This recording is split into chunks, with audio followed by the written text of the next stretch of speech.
தர்மபுரியிலிருந்து கிருஷ்ணகிரியும், நாகப்பட்டினத்திலிருந்து திருவாரூரையும் பிரித்து புதிய மாவட்டமாய் அறிவிப்பு செய்திருக்கிறார்கள்.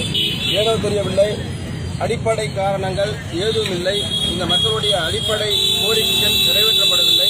இந்தியாவிலேயே ஒரு மாவட்டத்தில் இருந்து ஒரு மாவட்டத்தினுடைய தலைநகரை சென்றடைய வேண்டுமானால் ஒரு யூனியன் பிரதேசத்தை கடந்து செல்லக்கூடிய ஒரு சூழலையும், மற்றொரு மாவட்டத்தினுடைய எல்லையை கடந்து நாகை மாவட்டத்தினுடைய தலைநகரை அடைய வேண்டிய சூழலும் இந்த மாவட்டத்திற்கு மட்டும்தான் இருக்கிறது.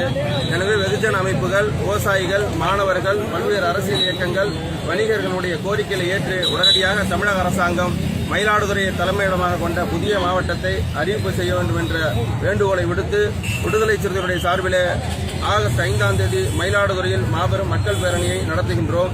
அதற்கு ஆதரவு கேட்டு கல்லூரி, பள்ளி மாணவர்களிடம் நாங்கள் இன்று ஆதரவு திரட்டுகின்றோம். இந்த கோரிக்கைகளை நிறைவேறும் வரை தொடர் போராட்டங்களை விடுதலை சிறுத்தைகள் முன்னெடுப்பார்கள். 3 கட்ட போராட்டங்களை அறிவித்திருக்கின்றோம். முதல் கட்டமாக மாபெரும் மக்கள் பேரணி, கோரிக்கை பேரணி. அதற்கு அடுத்த 2 கட்ட போராட்டங்கள் அரசாங்கத்தினுடைய கவனத்தை ஈர்க்கக்கூடிய அளவிற்கான மிகப்பெரிய போராட்டமாக இது வெடிக்கும் என்பதை இந்த நேரத்தில் விடுதலை சிறுத்தைகளுடைய சார்பிலே தெரிவித்துக் கொள்கிறோம்.